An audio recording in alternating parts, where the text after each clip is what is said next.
السلام علیکم ورحمۃ اللہ وبرکاتہ۔ زندگی کے واقعات و حالات سے متعلق ایک واقعہ آپ سے شیئر کرنا چاہتا ہوں، ایک نصیحت آموز واقعہ۔ ایک بادشاہ تھا اور اس کا ایک غلام تھا۔ یہ دونوں ایک سفر پر نکل گئے، ایک مقام پر پہنچے تو جہاں پر سفر کنٹینیو کرنے کے لیے انہیں کشتی میں بیٹھنا لازم تھا۔ بادشاہ غلام کی کیفیت سے واقف نہیں تھا، اسے لے کر کشتی میں بیٹھ گیا۔ اب کشتی جب چل پڑی اور پانی میں ذرا دور چلی گئی تو غلام نے رونا شروع کر دیا، واویلا کرنا شروع کر دیا، چیخ و پکار کرنی شروع کر دی۔ اور بادشاہ اسے لاکھ سمجھائے، وہ بالکل نہ سمجھے۔ اب ہوتا ہے نا جسے کبھی پینک اٹیک ہو جائے، اسے پینک اٹیک ہو گیا تھا، اینگزائٹی ہو گئی تھی، وہ پانی سے ڈرتا تھا، وہ کبھی پانی پہ اس نے سفر ہی نہیں کیا تھا، تو اس کو خوف تھا پانی کا۔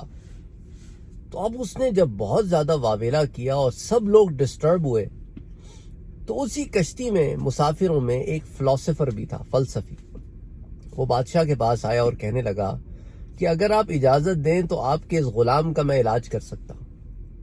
بادشاہ نے کہا علاج کر سکتے ہو؟ اس نے کہا ہاں، اگر آپ کی اجازت ہو۔ اس نے کہا اجازت ہے۔ تو وہ فلسفی گیا اور چند لوگوں کو جمع کر کے لے کے آیا غلام کے پاس، اور غلام کو گھیر کر سب لے گئے اور اٹھا کر پانی میں پھینک دیا۔ اب غلام جب پانی میں گرا تو ہاتھ پاؤں مارنا شروع کر دیے اس نے، اور بڑی مشکل سے اپنے آپ کو سہارا دے کر فلوٹ کرنا شروع کیا۔ اور اسی اثنا میں اس فلسفی نے باقی لوگوں کے ساتھ مل کر اس غلام کو پانی سے نکال کر دوبارہ کشتی میں بٹھا دیا۔ اس کے بعد وہ غلام ایک کونے میں جا کر بیٹھ گیا اور چپ چاپ بیٹھا رہا۔ سارا سفر اس نے ایک لفظ نہیں بولا۔ تھوڑی دیر تو بادشاہ اسے آبزرو کرتا رہا، دیکھتا رہا۔ اس کے بعد فلسفی کے پاس آئے اور کہنے لگا کہ یہ کیا کیا تم نے، یہ کیسا علاج تھا؟ اس نے کہا حضرت یہ وہ علاج ہے کہ انسان اس علاج سے بالکل ٹھیک ہو جاتا ہے۔ کہنے کہ کیا مطلب؟ کہنے لگے مطلب یہ کہ جب مصیبت پڑتی ہے نا انسان پر، تو اس کو اس کے بعد جب امن اور سکون اور آشتی کا زمانہ ملتا ہے تو وہ پرسکون زندگی گزارتا ہے۔ اس کے ساتھ بھی یہی ہوا۔ جب اسے پانی میں غوطے پڑے تو اس پر مصیبت کا وقت تھا، اور جب پانی سے نکال لیا گیا اور کشتی میں بیٹھا ہے، اب امن و عافیت میں بیٹھا ہے نا، تکلیف میں تو نہیں بیٹھا۔ تو بہرحال کہنے کا مقصد یہ ہے کہ زندگی میں کبھی مصائب و آلام آتے ہیں، اس کے بعد جب راحت کا زمانہ آتا ہے تو انسان سکون کا سانس لیتا ہے، کیونکہ اس نے وہ مصیبت کا دور دیکھا ہوتا ہے، تکلیف کا دور دیکھا ہوتا ہے۔ اب وہاں مسئلہ کہاں ہوتا ہے؟